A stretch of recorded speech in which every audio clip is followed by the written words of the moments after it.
You're listening to the Leadership Blend Podcast. I'm ready. On the Thinking Out Loud Network. Check out the Thinking Out Loud Network at thinkingoutloudnetwork.com. All right, everybody. Welcome to this week's edition of the Leadership Blend with your host, Ricardo D. Rice. Okay, so look, today is one of those really important shows that I do from time to time. So I have a lot of guests in the studio, and I have a familiar face in the studio. Y'all gonna know this voice. So I'm gonna let her reintroduce herself. Y'all know this voice. She was with me for about almost a year, 7 months. 7 months, yeah. 7 months. So go ahead and tell them who they listening to. Hey everybody, it's just Jazz. I'm back from basic training and AIT. I know you all guys missed me, so I'm here. But I interned with Mr. Ricardo from January to July, like you said, almost a year, and then I had to go off and do training, and so now that was I'm July? back. Yeah. You sure? July 16th, 15th, because I shipped out July 16th. You were gone that long? I was gone that long. I've been gone for like half a year. Jesus. I know. When I came, I was like, oh my gosh, like, this is the civilian world? I've missed all this. It was so much Why going on. Are you so dramatic? What? No, it really is like that. When you leave, you're like, oh my gosh, I missed all this. Really? Yes. Oh, I didn't. Because you have like no contact with the outside world besides letters. Yeah, I felt some kind of way. Which you told me to write you a letter, but I can't write you a letter without the way an it address. happened, look, when we got off the bus, they was like, You here. sound like you get ready to say, see what happened was. No, let me tell you. That's what I feel like you get ready to say. So they pick you up from the airport. You're with the drill sergeant and all that, but you don't get your address until you're physically at your unit or company. So before you get to your unit or company, you're at reception, which is like processing. So I'm getting all these shots, they're checking my mouth, make sure I'm clear, like I didn't fail anything, I didn't lie or whatever. But you don't get your address until you get to your company. By then my phone is gone. I have no phone. They took it away as soon as I got to reception. I was like, oh, that sucks. So I'm only gonna believe you because the ladies are in front of me. I just feel that's how it happened for me. But I know my friends who went to Relax in Jackson, they had their phones all through reception. I didn't get that luxury, so blame Fort Leonard Wood. Fine, I'll give you a pass. So Jazz is back today. I don't know if she's hanging out permanently. I don't know what she's doing. I didn't get a chance to ask because she walked in. I threw her in the studio, so I don't really know what she's doing. I don't know why my phone's going off. So yeah, there you have it. Now, for our very special guest in the studio, I'm gonna let them introduce themselves. I'll let them, if they choose to be a them or she, if they choose to be a she or a them, introduce themselves, starting on my left. All right. So my name is Camila Zolfaghari. I'm Executive Director of Street Grace. I've been in this role for a little over a year, but before that, I was the Attorney General's Chief Human Trafficking Prosecutor, Fulton County's Human Trafficking Prosecutor. Don't give them all that yet. Don't give them all that out there. We're going to give them that. Street Grace Executive Director focusing on preventing and ending human trafficking. Yes. And I am Ebony Bell. I'm the Director of Outreach and Operations at Street Grace. All right. So for those of you that watched the show, you know that last year we did a show with Bob Rogers, and he brought Monet with him, and they had Katie with them as well, who was a survivor and was kind of saved by Street Grace. So my guest today is I'm sorry, Bob, I gotta say it, is a beautiful upgrade because she's a beautiful upgrade. Her bio is amazing. That's why I stopped her, because I really, really want to get it. Because when I read it, I was like, Jesus, thank you, Bob, thank you. Like, y'all know how we are about politics. I love politics. I love anything that's legislature. Supposed to go to law school, chose not to. So my undergrad was pre-law. So I love that kind of stuff. It's kind of my world. Should have been. So now you can tell about your background. Okay. I have to start and the with amazing things you've done. Anyone who changes their mind about law school is super smart in my book. See, that's so many great things you can do with your life. So I'm at Street Grace now, focusing on preventing, and really because where I came from was I was the Attorney General's Human Trafficking Prosecutor under Attorney General Sam Olens and then Chris Carr, focusing on prosecuting cases around the state, and also a lot, like you've been talking about, on the legislation, on bringing in, we finally did this past year, bringing Georgia up from a failing grade with our human trafficking laws to an A grade. So we are super excited. Yes, kudos. Total historic year last year. It was great to be down there with Street Grace and, of course, all of our legislative partners. And then before that, I was Fulton County's human trafficking prosecutor for several years. They were the first in the state to have a unit dedicated to human trafficking. So I worked for Paul Howard down there, and we had just I mean, that was so many cases and so much teaching and training. It was just, it's great. It's why I'm a street grace now, because when you have seen so much trauma and so much evil, you realize you've got to put efforts into preventing, because it is not enough to wait till somebody gets exploited and then jump in and save them. Well, let's start from there, actually. Okay, so what is sex trafficking? What is it? Right. So sex trafficking is basically commercial sex. And you can simplify it. Like, you can absolutely simplify so it. it's commercial. If you're dealing with an adult, you have to explain it differently for adults and kids. So if you're dealing with an adult, it's some type of commercial sex, so sex in exchange for something of value that's compelled by force, fraud, or coercion. So it could be something like, there was recently a case down from Fulton Industrial Boulevard, you go have sex with these guys and make money, or else I'm going to shoot you. Jesus. It can be guns. It can be force. It can also be, I've got these naked photos of you, do this, or I'm going to share them with your friends. It can be, I know where your parents live. It can be any type of coercion or deception. Really so down here in Atlanta, the deception's very often, well, I'm going to get you in a music video, or you're going to be in a TV. So that is a thing. That is a thing. It is. And it's like, oh, wait, you get down here and it's, wait, no, you didn't understand. You've got to work your way into that. This is how you get into it. And, a deception just means it's a lie. It was a lie that brought them down here. It's a lie that's getting them to work it. But in Georgia, and actually in the country, so for children, and that's anyone under 18, trafficking is a trafficker is anyone involved in their commercial sexual exploitation. So if a child is having sex in exchange for something, whether it's money, a place to stay, food to eat, all of those people involved in taking advantage of them are traffickers. So, and that's the buyer and the seller. Georgia's been fabulous about saying the demand, those who are purchasing our kids and taking advantage of their youth, their vulnerabilities, and buying them for sex are traffickers, just like those that are putting them up in hotels, putting them up online and selling them. Good grief. Okay, so what gave Atlanta or Georgia an F? Why were we an F? So back in 2001, trafficking wasn't even a crime. Basically, if there was what is now trafficking, the child victim is the one that got arrested for prostitution. Seriously? And if the adult got arrested at all, it was a misdemeanor $50 fine. $50? Ooh. Wow. So I guess the question would become distinguishing prostitution versus sex trafficking. Right. So if you're dealing with, adults, it's the element of coercion. It's that she is not doing this willingly. She's been deceived. It can be force. Can be a gun, but it can also be any type of coercion. It's not her free will. When you're dealing with kids, think about it. Kids can't consent to rent a hotel room. Kids can't consent to rent a car. They also cannot consent to have commercial sex. There's an inherent coercion and exploitation in that. They're being exploited for their youth. So there isn't. Actually, one of the huge wins we finally had in Georgia, and we were the last state touching us to do that, is children under 18 can no longer be charged with prostitution. They are, if somebody is paying you for your body, if you are a trafficking victim, and they are a trafficker, because they're taking advantage of your youth, your vulnerability. We don't let kids commit to things at that age for a reason. Pretty much. Yeah. Okay, that's interesting. But what it usually looks like, is a child who has been abused at home, is being abused at home, is for some reason is running from something. Most of our trafficking victims come from an abusive background. So you're taking advantage of not just their youth, but other vulnerabilities. And it used to be they met them after they ran.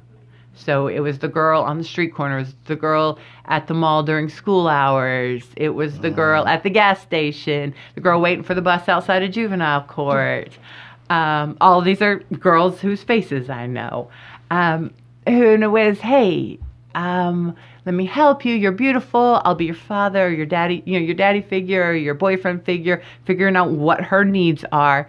He's like, I'll figure out what her needs are, and I'll exploit that. And it's here. You have a place to stay. Oh, wait, I don't have money for the hotel tomorrow. You have one thing of value that you can sell, and I can help you do that. Jesus. It used to almost always be the girl had run from some type of trauma before they met their trafficker. But in the last 5-10 years, it's all moved online.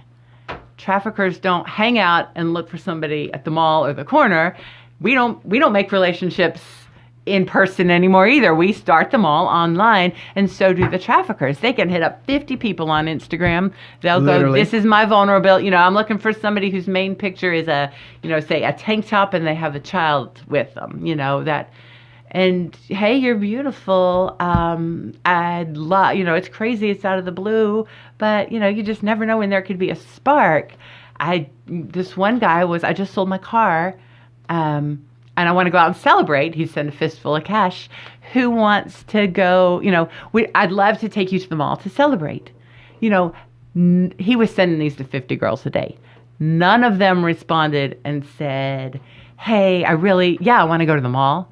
Who responded was somebody who was facing a vulnerability.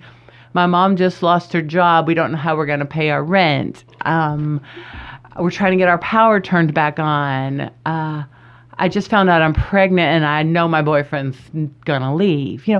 So if you're casting a wide enough net, it could be the girl now who says, I just got in a huge fight with my mom. She doesn't understand me. You'll catch somebody in a really vulnerable time. And So is this just primarily females? Yes, that's my question. That's You a good always question. feel about, All care right. about that. And then that's a little bit of a bad habit a lot of us have, because trafficking hides. So we learned trafficking was happening. Law enforcement started doing proactive investigations, looking for girls, found girls, all these people arrested for trafficking girls. But then some of the studies started to show that males were trafficked. Maybe as many as 50% of our child victims were males. Seriously? Yes. And that number may be a little high. A lot of the numbers have shown more like in the 20s, 30, 40%. But as soon as we started looking for male trafficking victims, again, we started finding them. When boys are trafficked, it tends to be a little different. So most girls are first trafficked, or the majority, around that 14, 15-year-old range, younger if it's a family member trafficking them. Boys tend to be trafficked even younger the first time. And while girls are more likely to be manipulated to meet their very real emotional needs, safety, love, security, boys are more likely to be trafficked to meet just their basic food, shelter, clothing, drugs if they have a drug dependency. And the other thing about boys is when they're trafficked, they're more likely to encounter violence, particularly from their buyers. Bruises, broken bones, cigarette burns. Why is that? Is because do they have more of an urge to resist versus a female? A lot of times it's just those who are seeking to purchase the boys. It's just what they're encountering. And, and that's some of the research that I think we still need more. But what we do know is that, yes, a lot more boys encounter violence. And sometimes the boys they're not being as guarded. Protected is totally the wrong word to use for someone who's exploiting. But with that girl, there's somebody, they know somebody's in the next room. And with boys, people don't always know they might have a trafficker in the next room if you hurt them. And girls, it's sadly, in culture, a little more expected to the point of, accepted in some cultures. Well, that's just her pimp. We glorify pimp culture here. We really do. We don't We absolutely recognize do. what it is. We absolutely do. And so, of course, that girl's got that guy in the other room, so you're a little more careful. And I'm not going to say he's protecting her. He's 100% exploiting her. He's her trafficker. But it might, be one of the reasons boys do have more violence, because we don't have that picture of what we expect for them. That someone's in the next room about to beat you up if something happens to you.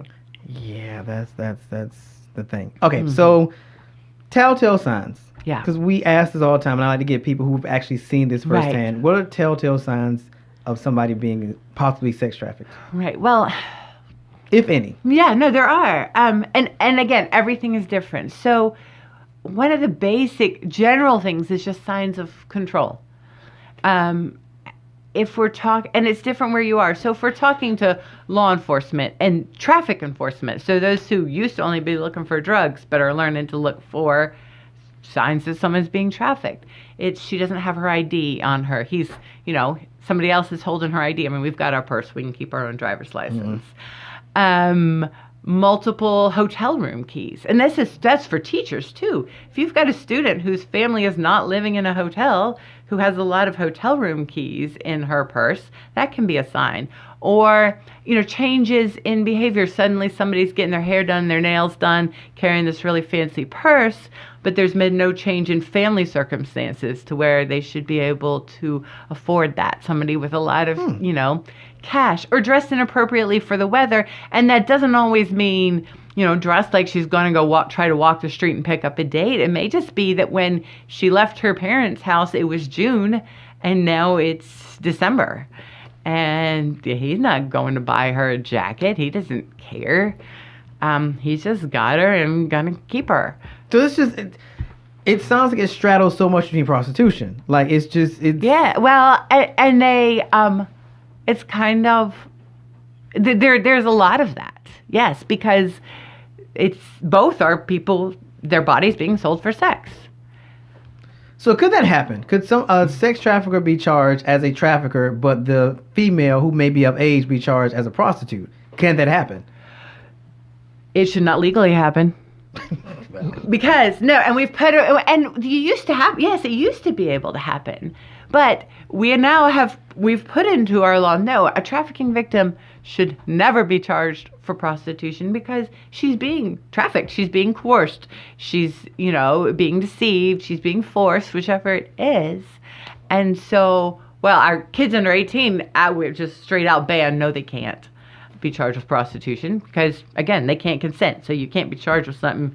Yeah, we're not letting you legally consent to. For an adult, no. If somebody is charged with trafficking, you're not complicit in your own exploitation. It's of course something the defense attorneys try to get. I'm sure she was just a bad girl, and this is what she did, and she, like we do victim blaming as a culture. Yeah, she shouldn't have been wearing that. She shouldn't have been going there. They should have screamed more. When I was prosecuting, it was right after there's 3 people in Indiana, Illinois, where they'd been kept in the basement for all those years. And even by then, a week or 2 after that, I'd already heard somebody kind of go, well, I mean, why didn't they scream? Why did it take them so long to escape? And because I think it's a defense mechanism, because we don't want to think it could happen to us, then we blame them for their own exploitation. And yeah, some of that good old mentality, well, it's just her fault. She shouldn't have been doing that. And it was one of the things that bumped us closer to our final A grade, was saying, no, you can't charge somebody for their own exploitation. They're a victim. They have to receive services. And we're lucky in Georgia. We've got really some of the gold standard services for victims. Well, I have a question. I've often heard that we're like the number 1 spot for sex trafficking. Why is that? And it's not like in places like New York City and LA, like where all these. Well, that's why I would expect stuff to happen. Well, exactly. Now. Well, so that's my favorite question. First of all, we were number 1 on a list of 14 cities that the FBI said were the top for trafficking, and we were number 1 alphabetically. And from that alphabetical list, yes, great. But the other thing is, so trafficking happens everywhere. But some places, starting with Mayor Shirley Franklin down here, and so much changed here in 2006 when Mayor Shirley Franklin said, and Judge Nina Hickson from juvenile court said, there's these girls, they're being arrested for prostitution in juvenile court and no corresponding adult males being prosecuted. And they told Atlanta PD, no, we're going to go after, this is trafficking. We're going to go after those who are buying and selling our children. And we've been super proactive. When we go around the country and speak at conferences, everyone's amazed at how, and people know now actually, how far ahead Georgia is for proactively looking for trafficking victims, recovering them, and prosecuting the bad guys. And we've got some of the best laws in the nation now. And it makes a difference. If you look for it, you find it. There was a time, so we've got 2 major counties that are what we call Metro Atlanta, if you were to think of the 2 major ones. There was a time probably about 3 or 4 years ago when one had a very active district attorney's office and very, very active law enforcement where they were focusing identifying trafficking. And the other one was focusing a little more on not, we don't want people to associate us with trafficking. So no proactive cases. If somebody comes running forward saying I'm a trafficking victim, you can work it. At that time, there were 40 cases in one of these counties and 4 in the other. That is not because there's any more trafficking in the county that had 40 active prosecutions. It's that they were being proactive and looking for it. So when you hear things, like Marietta's done a lot of busts, that's because Cobb PD, Smyrna PD, they have some of the nation's experts in trafficking. So they have a lot of cases. We also have the largest FBI task force, where it's a couple FBI agents that coordinate all of our local departments.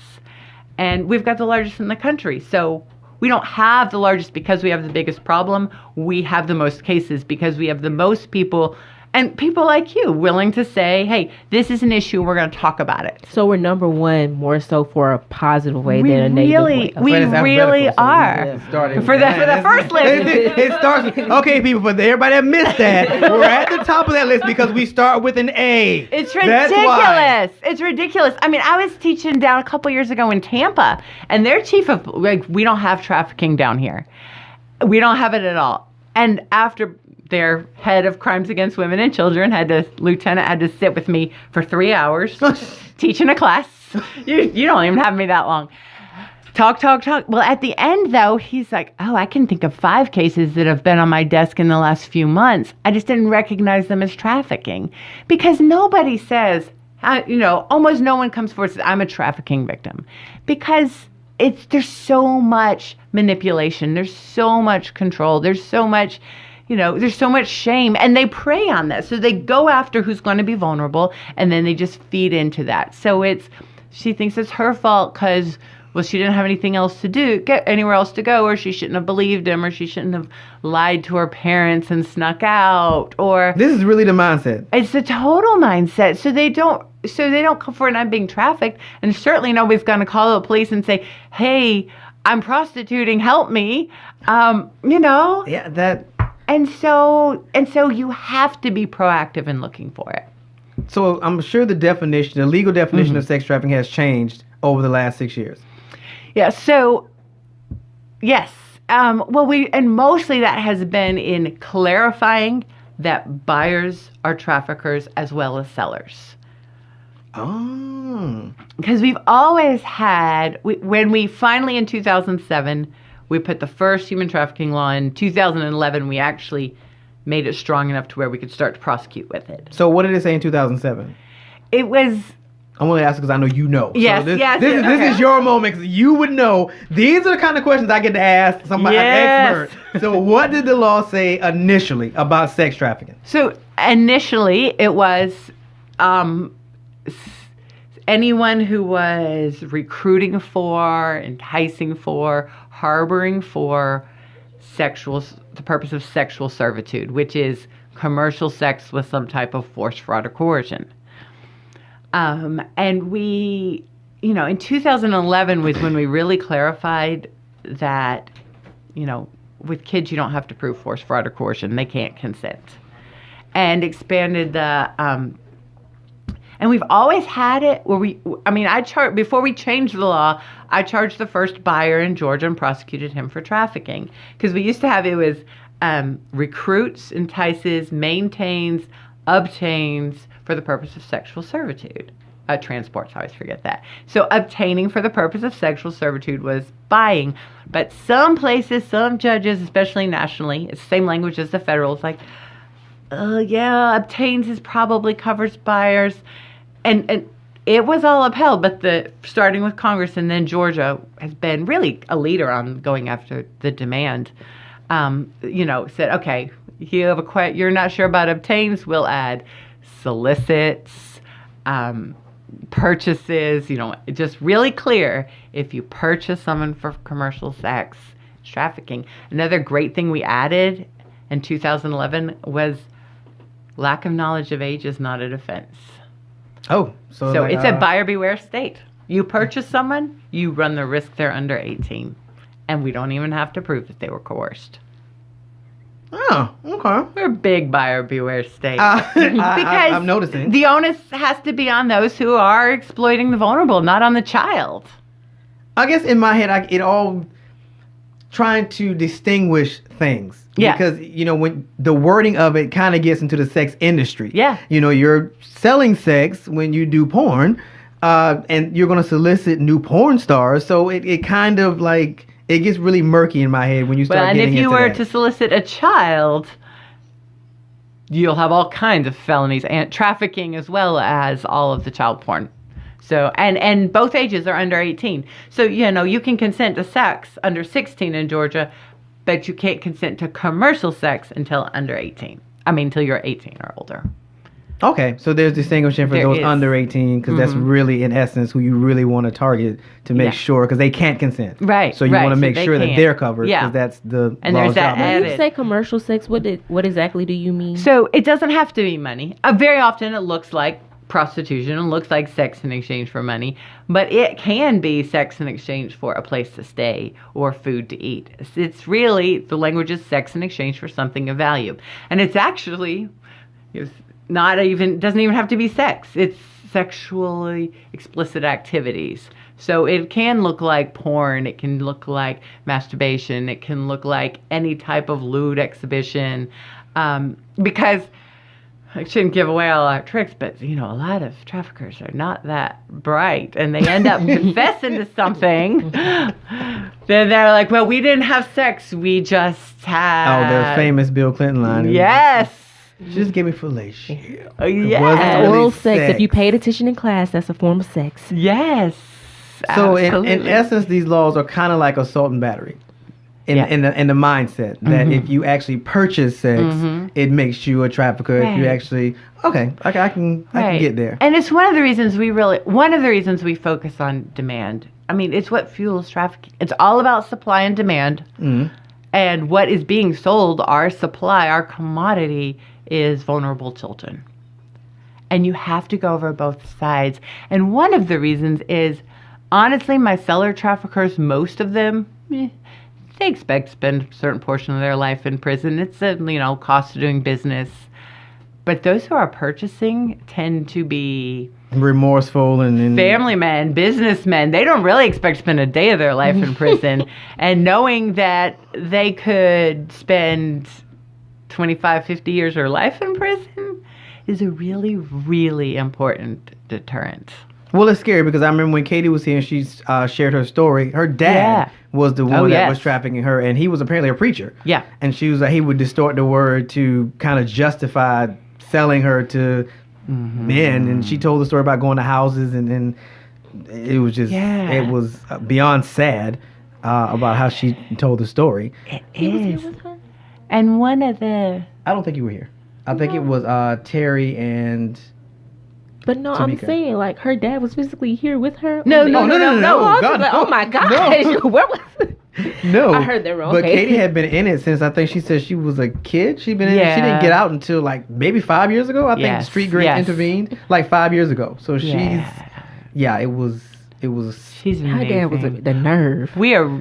She's amazing. We're amazing. We have a survivor advisory board that really leads and informs so much of what we do. Let's segue. So let's go into Street Grace. Okay. What does Street Grace do? So Street Grace, we really focus on prevention, policy, and pursuit. And our goal is to prevent human trafficking.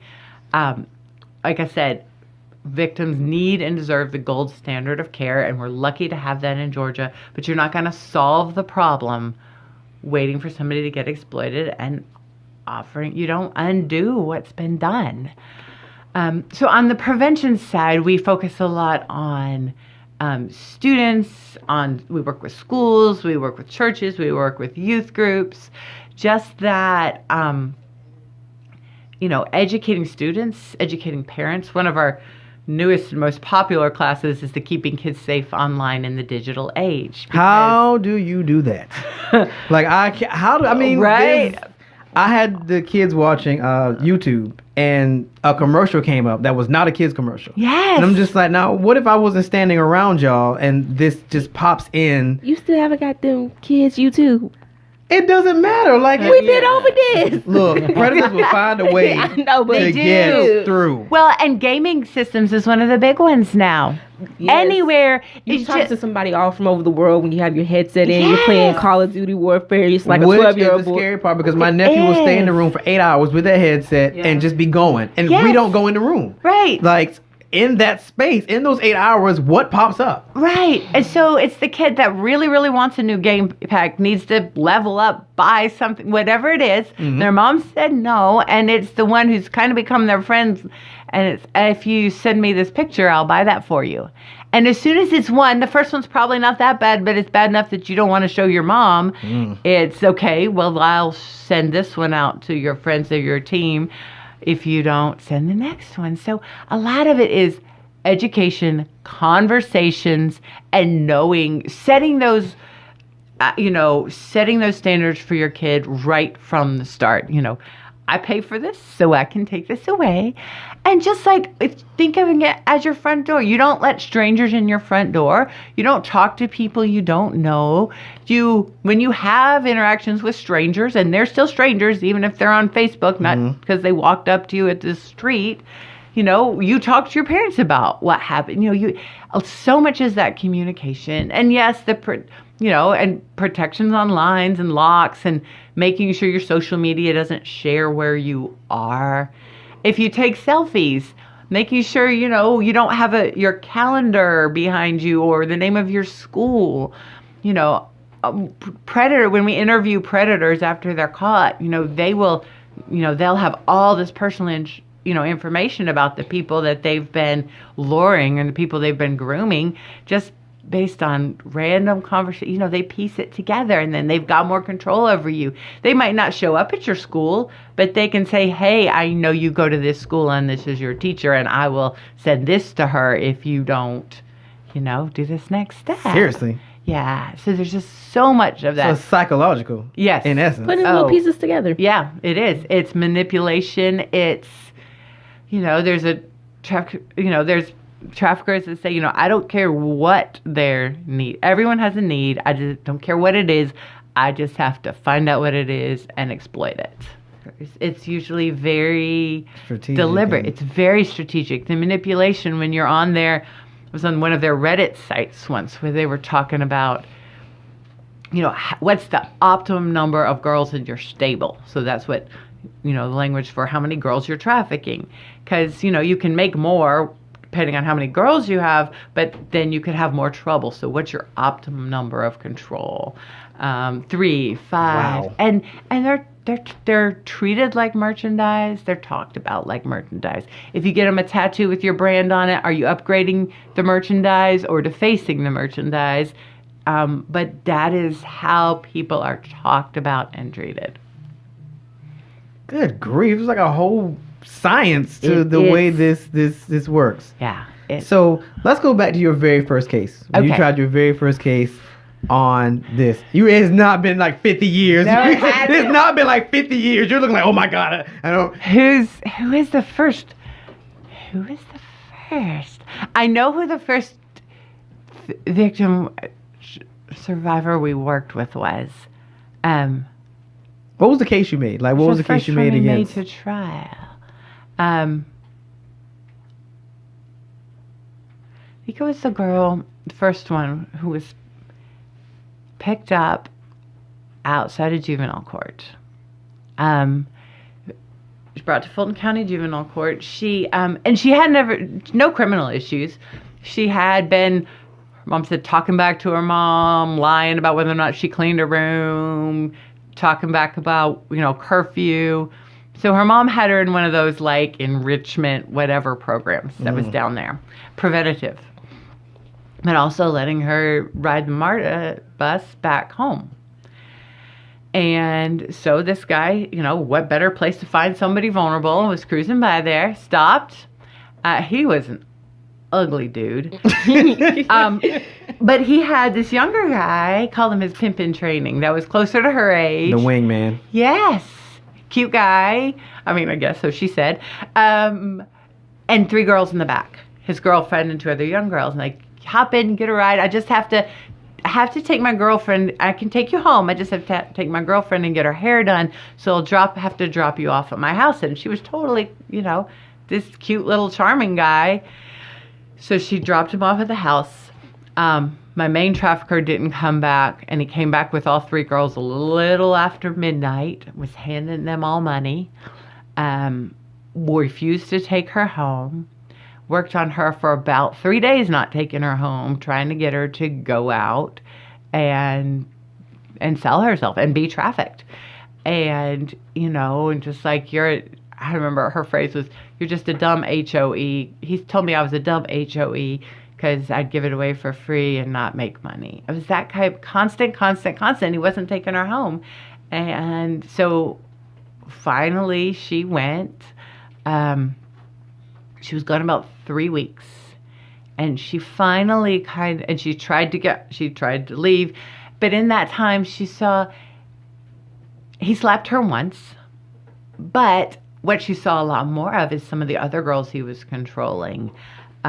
Pulled a gun on one of them, beat the stuff out of another one of them, and he showed her pictures of others that, this is why you don't cross me, because this is what I've done. So there's all kinds of different manipulation, plus the, and you're going to be able to make a lot of money, and you can help your family, and you can, get all these things you want. Of course that lasts, usually does, the first couple of days, and he's like, no, I'm going to pool all the money so I can get something good for all of us. Oh, wow. So, and she was one who, she finally earned their trust enough to get a phone, and she starts texting her sister, who's with her mom, and she doesn't know where she is, but they're driving to where she's about to be sold. She would be sold to about 15 guys at a time. Jesus. And she's texting like street signs, and they stop and call the police, and everybody swoops in and gets her. But it was at a time where it's never happened now, but it was a time where they saw her. They saw she was kidnapped. They saw her. They said, law enforcement goes, oh, she's just a prostitute. She's 15. She's just a prostitute. Wrote a 1-paragraph report, and that was it. Did they take her, or she was?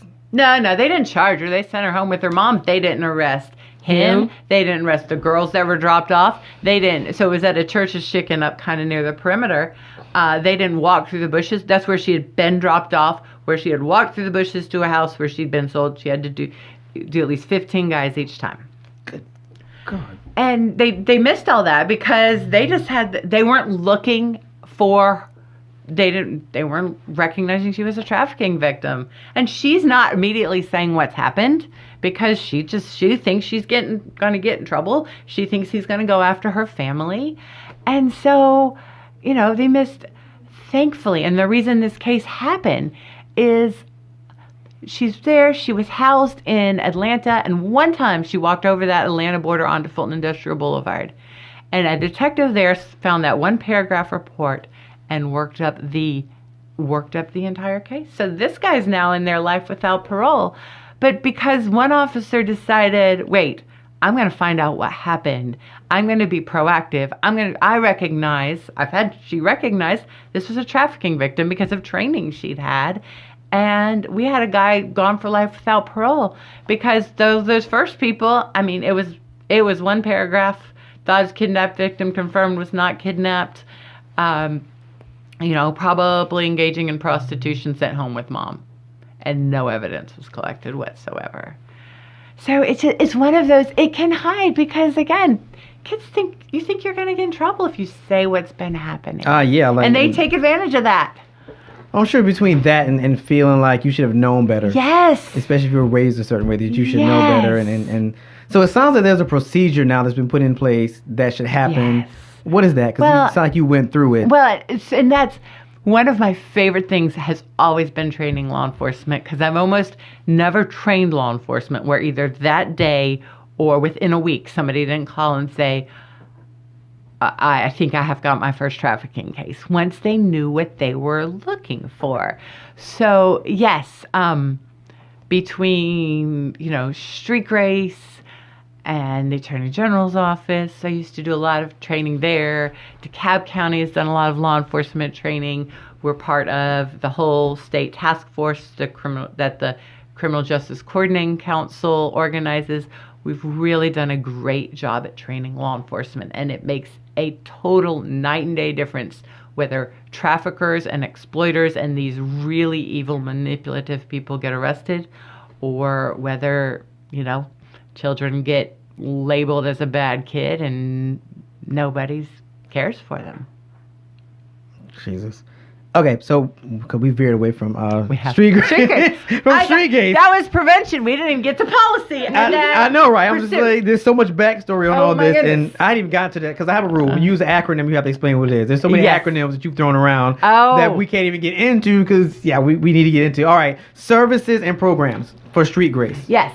So there's the programs we do with the schools, the teachers, and the parents on and students, working directly with students and helping them teach their peers. A lot of what we do with students is, facilitating these peer-to-peer led programs, whether it's door decorations, videos on, human trafficking awareness, how to protect yourself, that there are some secrets you don't keep. And that's important because while we say, tell a trusted adult, kids tell kids things. And what you need to do, and recognizing when you're being trafficked, when you're being exploited or about to be, because parents will be shocked by some of the things that kids experience, and kids, you have to tell them that shouldn't be happening to you. That's not your fault, and that is exploitation.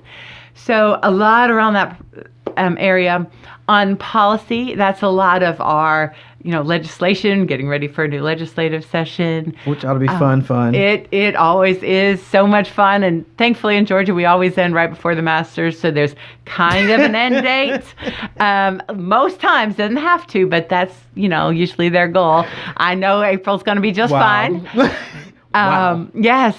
And then pursuit. And so a lot of that is, so we have an artificial intelligence bot. We call her Gracie.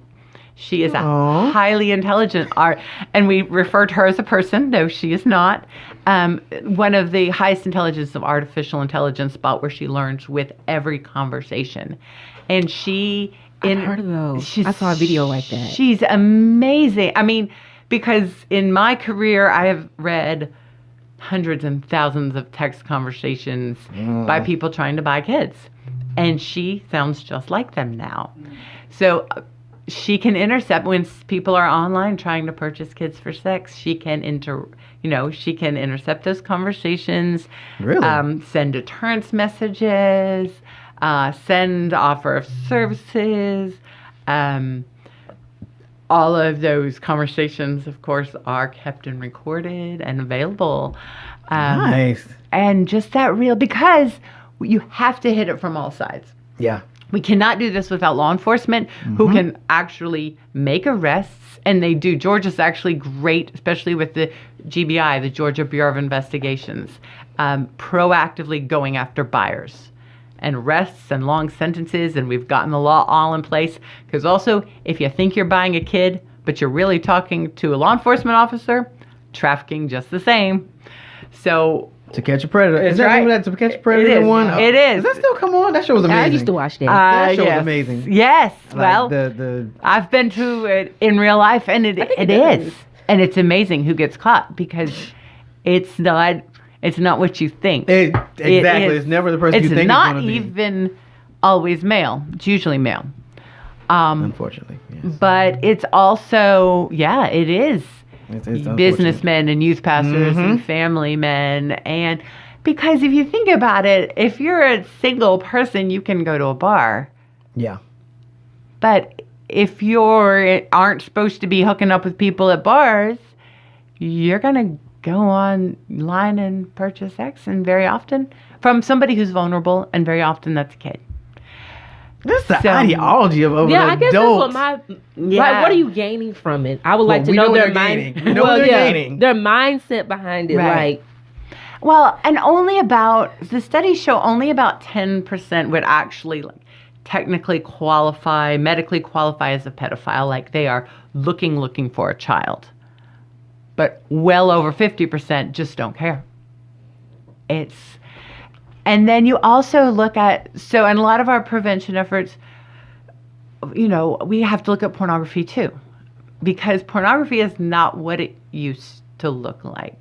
It's very violent. The two biggest searches on the internet are rape porn and incest porn. Seriously? who's are you looking up? Oh my goodness. I So, don't want to know who. and kids are exposed to it starting at around 13. 13 is the average age a child is first exposed to it. So if at any point that is what you have become addicted to, and that is what you're looking for and what you want, and not something you're willing to ask somebody you're in a relationship with for, again, that fuels trafficking. That fuels the exploitation. That fuels purchasing. And, our kids are more vulnerable. They can't go get a real job. And if it's somebody who's already running from... So the first victim I ever worked with was one where she ran because her stepfather would have sex with her every night when her mom worked a CNA job at the hospital. So you run. She can't get a job. She can't even get a hotel room by herself. She was Literally. 14 at the time. Jeez. So, and most traffickers have been a little more, I'll protect you first. I'll take care of you. The first person who exploited her was straight up front. You've got one thing of value you can sell. I can help you do it. I'll teach you how to do it. Wow. And if that's what her stepfather and her family has already been teaching her, she makes it all the more vulnerable. I think the first case that came to a lot of people's attention here was, because it happens in rural, just like here. It was in Oconee County, that Dodge County circuit, where a child was being sold by her parents monthly to the used car dealer in exchange for payments on the Dodge Caravan minivan. Seriously. Because it happens in families too. Yeah. So, of our identity... A minivan. 1997 Dodge Caravan minivan. Oh, There's my some gosh. numbers that just stick with you. Yes. So it happens with families. Just 50% of our victims knew their trafficker well, and it was about 20% that were first exploited by direct family. Geez, that means it's people in your circle or your parents' circle that are trying to purchase you. Yes. Oh, good grief. And they tend to be the ones who are trafficked at a younger age. If you're first trafficked by a family member versus somebody you meet now online. But that's not surprising because there's always that running joke. Well, watch out for that uncle and all that type of stuff you always hear. So it's not surprising to me. like you It's said, people a out there. running joke. The thought of it, you It can't even shouldn't be a trust running joke, but Yeah. it's family members. always That's obscene that you can't even trust family members or close friends at this point. Right. Okay, victim advocacy. Yes. Tell me about it. Well, as far as like Street Grace, because I think Right. of Katie, so I know some of it. So a lot of like I said, we have some amazing partners that work on that restorative side of things. And a lot of what we're doing with they're not victims now, they're survivors. And they're leaders. They are responsible for, most of the things on our policy agenda this year were ideas from survivors. So those who have lived experience, who know, because sometimes what we think are the best laws have horrible unintended consequences. Especially if that has no victims on the board who can actually provide deeper insights. Yes. Think about what that's going to, think about what that's going to do on the street, or this is what is really needed, like vacatur and expungement law.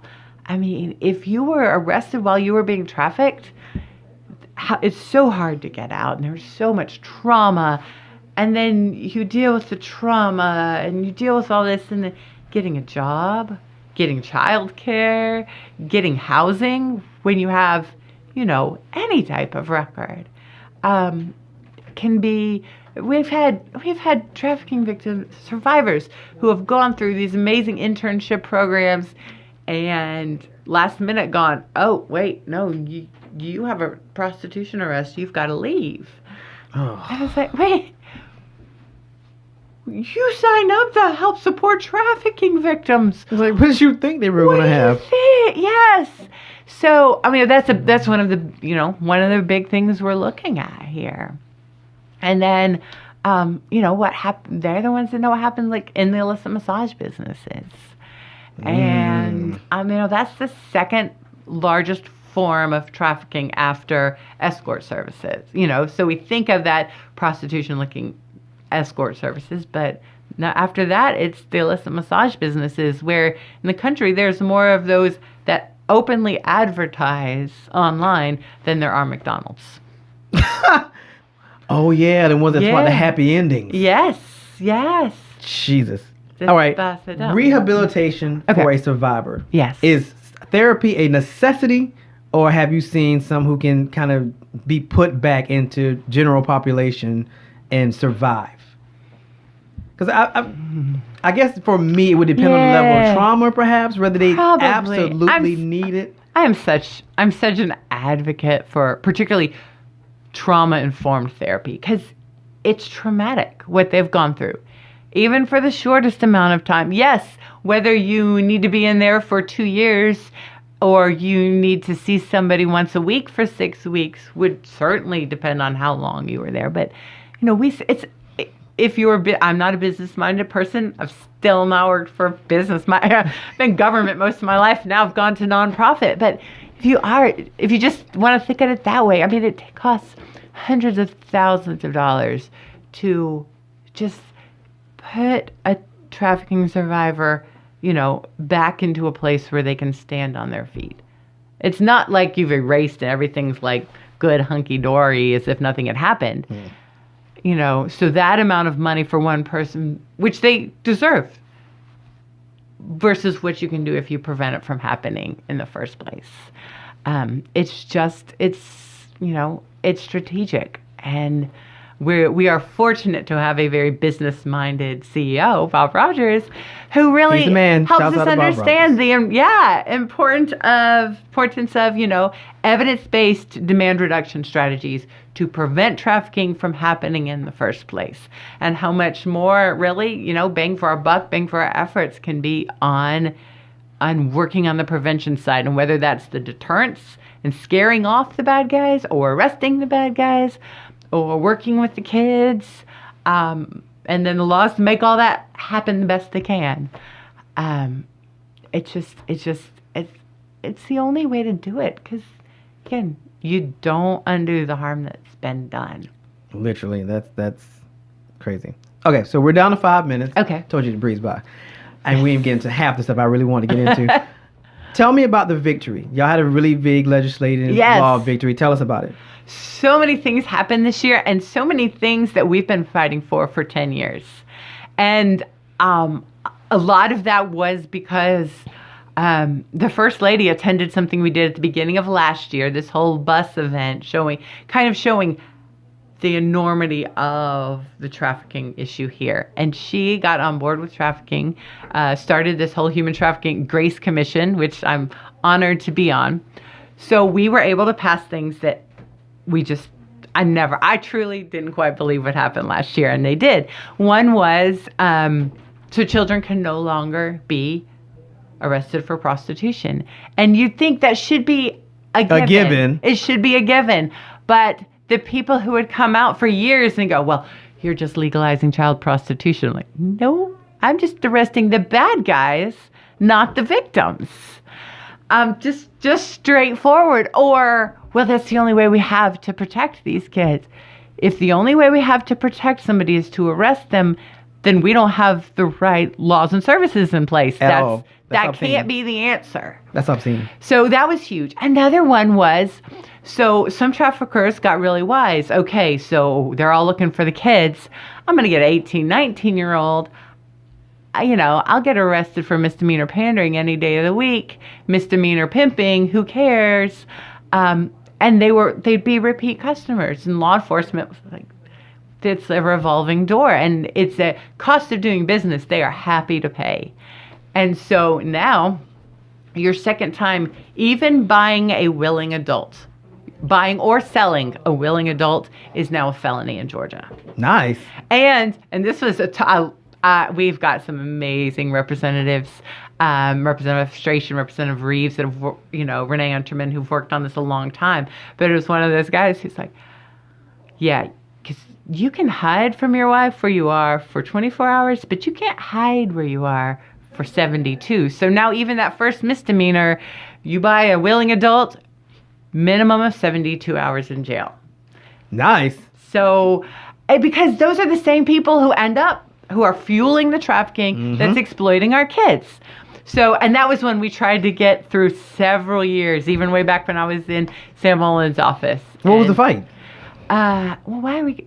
The last place I've ever heard someone say this was the legislature. Well, why are we going after these buyers? They're just buying sex. Oh my God. Sometimes when you're at the Capitol, it's a little like you're not in touch. The rest of the world 20 years ago. Yes. They think everybody's lying when they're making reports. It's a different... And not there. I mean, obviously, Georgia has ridiculously amazing leaders, but there's still a one or two that old club. Yes, there's just some of that, and so that fixed some things on the rape shield law, and it's now for the first time required that trafficking victims receive trauma-informed therapeutic services. Oh, that's good. That's exceptionally good. And DFACS has been great about doing that, but it was policy, but there's difference between policy and actually putting it in law so it continues with the next director or the next governor. So, so a lot of focus on, victim services. And honestly, it was just kind of amazing. The first lady showed up on the floor for every vote to make sure everybody knew she really cared about this issue. And so we all sat back and went, wow, it happened. And so, and I'm part of a few smaller national advisory groups for some of our, big national partners. And all of the talk was everything Georgia got passed this year. And it's been kind of cool, kind of back to what you said is number one, we're getting there with our legislation too. It's kind of really exciting. We're happy to have an A. We have an A, right? Yes. We're happy to have an A. We're happy to have not because it's spelled with an A, but we actually have an A. We have it. Now we have an actual A, not just alphabetically. All right, Miss Ebony, anything you want to say before we leave? 'Cause this is your first day, something like that? First day on the job. This is my first day on the job. This is Ebony's first day on the job, everybody. Well, so she we're got to be so on the happy for her. And she's on radio and with me. Because I'm special. She's with me. I mean, I'm special. So she's here. Yeah. Way to break me in. Look, I'm proud of you. Thank you. The first day out, you got an email, this morning? Is yes. I did. And I said, okay. Okay. Okay. Anything you want to say before we leave? Just thank you for having us, and thank you for talking about something that's so important and bringing awareness to the issue, because it's definitely needed in the community. Oh, yeah. It's out of hand. It's absolutely out of hand. Yeah. This is a reason we're number one. People you're willing to talk about it. Yeah. Well, we try to do what we do. Yes. All right, so how will people get in touch with you guys? So really our website's best, streetgrace.org. All of our emails are our name at streetgrace.org. And it's really, not only do we have our events, lobby days coming up, I do a policy training class that while we focus on trafficking law and where it's been and where it's going, it applies to anything. How to take an idea and make it a law. And all of those you can sign up for there. And then our resources. We have all kinds of resource cards on how to talk to kids, how to protect yourself online, how to talk to your friends, what trafficking, red flag signs. I mean, we talked about some of them, but, you know, if you click on our resources tab, all kinds of great PDFs and information, more than we can share. All right. All right, people. There you have it. Our amazing guests being here with us on today. I once again, I have to make this promise. I'm going to have them come back because I didn't even get into half the stuff I really want to get into because there's so much back history on sex trafficking legislation, just how it's gone about and how it's changed. So I'm going to have to ask, are y'all coming back? Yes, absolutely. There you go. So they agreed to come back. So we're going to get that scheduled. And we will see you guys next week. Same time, same place on the Leadership Blend with your host, Ricardo D. Rice. You're listening to the Leadership Blend podcast. I'm ready. On the Thinking Out Loud Network. Check out the Thinking Out Loud Network at thinkingoutloudnetwork.com.